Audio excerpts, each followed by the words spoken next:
titre de ton ouvrage, c'est Psychothérapie d'enfants et d'adolescents, témoignage d'un pédopsychiatre éclectique. En fait, en rédigeant ce livre, tu veux témoigner de quoi? Mais je veux témoigner à travers un récit, une suite de récits. Au fond, on peut dire que le livre, c'est 10 nouvelles où je raconte un travail de longue durée avec une dizaine d'enfants et d'adolescents. Donc c'est un livre très, très concret, très, très narratif, mais à travers ces récits, je veux témoigner et de moi, de ce qu'est ma philosophie de travail, de comment et pourquoi je réagis, je parle comme je le fais avec mes jeunes patients, mais je veux aussi témoigner de cette incroyable et originale richesse qu'est le psychisme de l'enfant, même quand il souffre. Et on peut dire que c'est un livre d'étonnement parce que, je dirais, chaque bout de dialogue me conduit à des idées, à des questions qui sont là, à des préoccupations, à des désirs qui sont là dans la tête de l'enfant et de l'ado et qui sont chaque fois, je dirais, merveilleusement nouveaux, même quand il y a de la souffrance. Je crois que être psychothérapeute, c'est beaucoup de choses, mais c'est entre autres accepter l'aventure de l'inattendu et ne pas considérer l'être humain comme une entité bien programmable. Il vous conduit toujours là où vous ne pensez pas qu'il allait vous conduire. Alors, si j'entends bien, c'est à la fois un témoignage de ton métier comme pédopsychiatre et de la façon dont tu l'abordes, et à la fois un témoignage de la façon dont tu es admiratif d'une certaine façon de la richesse du psychisme de l'enfant, du psychisme humain peut-être plus généralement. Je voudrais peut-être distinguer les deux parce que quand tu parles de ton métier, en réalité dans le livre tu parles d'une forme d'artisanat. C'est aussi la richesse de l'artisanat et la richesse de l'artisan dont tu témoignes. Mais un artisan n'est pas un amateur. L'artisan, il a suivi des formations, il a été se former chez des maîtres et donc il a un savoir. Mais après ça, il l'interprète de façon personnelle et créative. Mais il part pas n'importe quoi. Il a un corpus de connaissances dans la tête et puis qu'il réinterprète à sa manière. Et ça, là, oui, je trouve qu'un bon psychothérapeute, c'est un artisan. Et dans mon artisanat, moi, qu'est-ce qui est important? Certainement de bien écouter, certainement d'encourager l'enfant et l'adolescent à déployer le plus qu'il peut sa pensée, l'aider à se retrouver dans sa pensée, l'aider à faire des choix qui sont ses choix, et lui faire passer ce message justement qu'il est un être unique et digne d'estime. Alors ça ne veut pas dire que j'approuve tous ces projets, tous ces comportements. Nous, les êtres humains, même tout estimable que nous soyons, nous pouvons aussi nous égarer, faire des choses que nous pourrions regretter. Et donc j'ai quand même avec eux un dialogue franc où surtout je leur montre l'intérêt qu'ils ont pour moi et puis de temps en temps je leur fais remarquer aussi que je ne suis pas d'accord avec telle ou telle chose qu'ils font ou telle ou telle pensée extrême qu'ils ont. Alors je pense que je fais aussi régulièrement des propositions. J'amène des suggestions, des idées, des bouts de solutions possibles qui sont les miennes face aux problèmes de vie qu'ils rencontrent, mais je le fais toujours discrètement comme des propositions et après les avoir bien écoutées.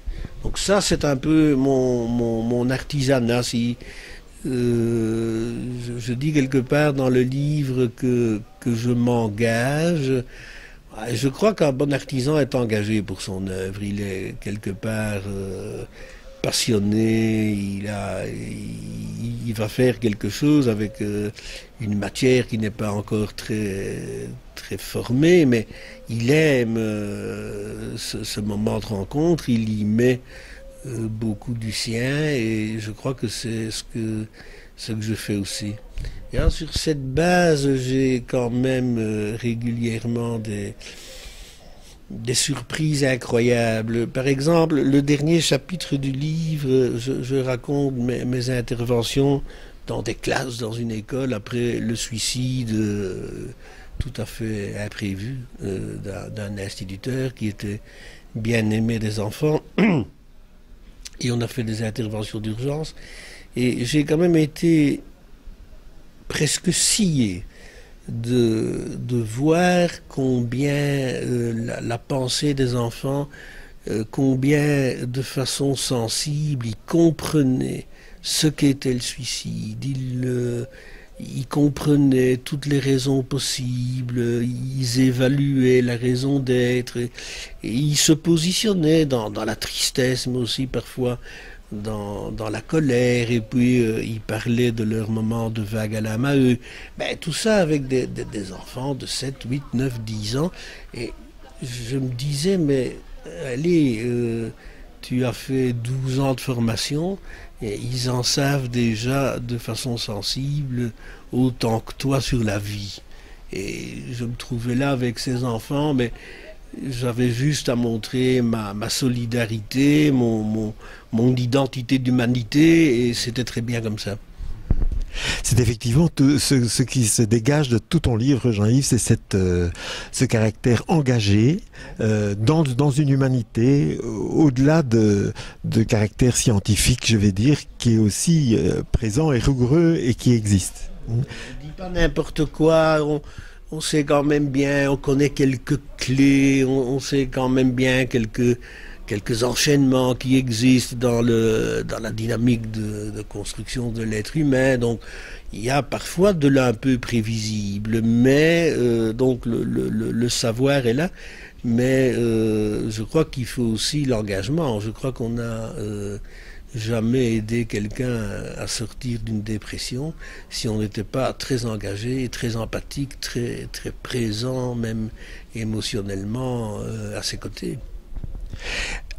Et c'est pas sans danger d'une certaine façon pour l'accompagnant, pour le thérapeute. Accompagner un enfant dans une grande dépression.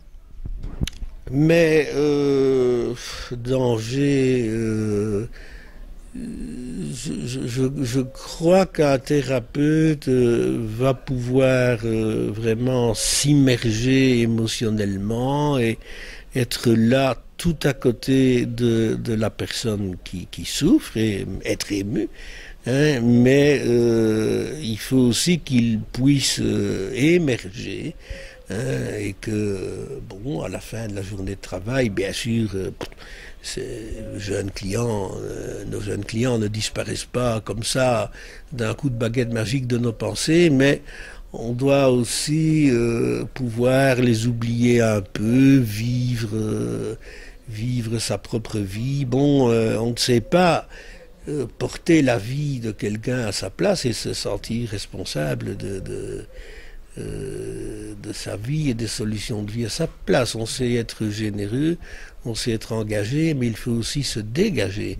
Et il faut le faire parce qu'autrement, c'est pas thérapeute qu'on est, c'est copain, ami, partenaire de vie, hein, ou alors là l'engagement est encore plus constant, mais on va pas tenir le coup si on ne parvient pas à se dégager. D'abord, on va pas prendre le recul qu'il faut pour réfléchir, et puis tout simplement on ne va pas pouvoir se ressourcer émotionnellement.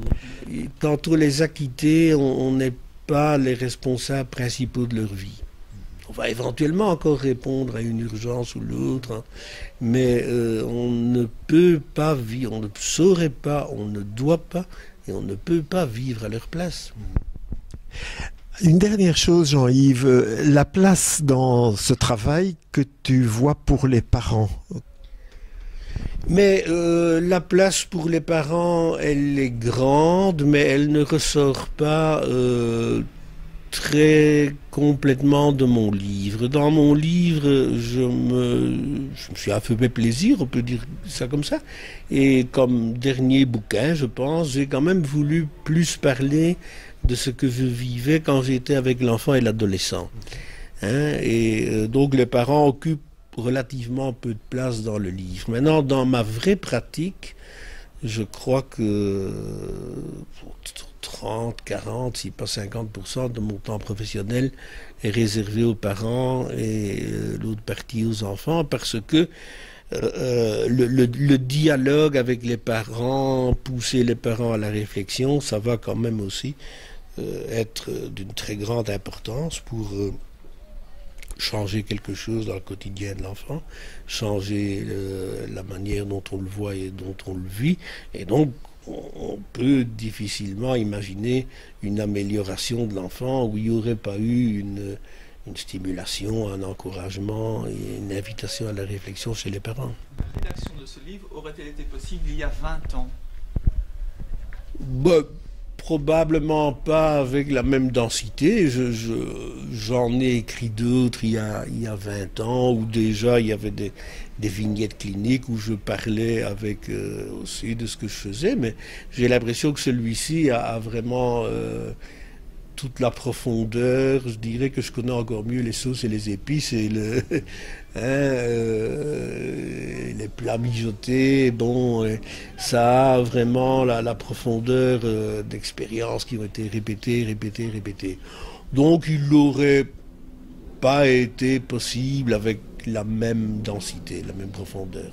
Alors, ma deuxième question, est-ce que, donc, avec les nouvelles technologies de l'information, avec Internet, est-ce que tu as un contact différent avec tes jeunes petits patients? Est-ce que ta relation de travail a évolué? Non, mais, bien entendu, on parle très régulièrement dans les occupations des enfants, on parle très régulièrement de Facebook, de leurs jeux vidéo, du temps qu'ils passent sur les écrans. D'ailleurs, ça fait assez souvent des litiges avec les parents, donc on parle un peu de la régulation d'Internet. Ça, oui, on tient compte de cette nouvelle réalité récréative et informative qui est dans la vie des enfants, premièrement. Deuxièmement, j'utilise parfois Internet dans les thérapies.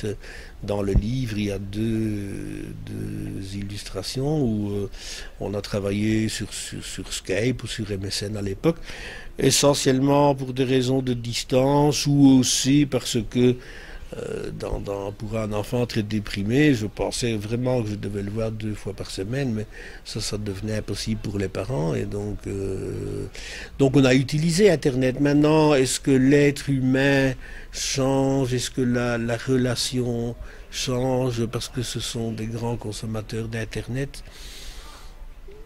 Je dirais qu'Internet fait partie d'un ensemble. La société change et les enfants et les jeunes sont de plus en plus des techniciens, consommateurs au parfum de toutes sortes de choses.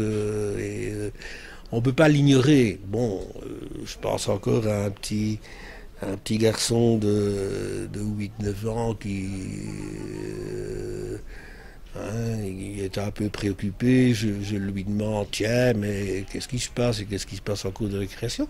Et puis qui me raconte qu'en cours de récréation, un copain sur sa tablette leur montrait du porno hard, et bon, ça troublait quand même un peu. Bon, il faut se dire que une certaine connaissance du monde et même de ce qu'on voulait cacher pour protéger les enfants assez bien jusqu'à présent. Les secrets, la violence, le sexe, enfin tout ça est très, très connu et comme thérapeute il faut le savoir et il faut s'apprêter à le rencontrer.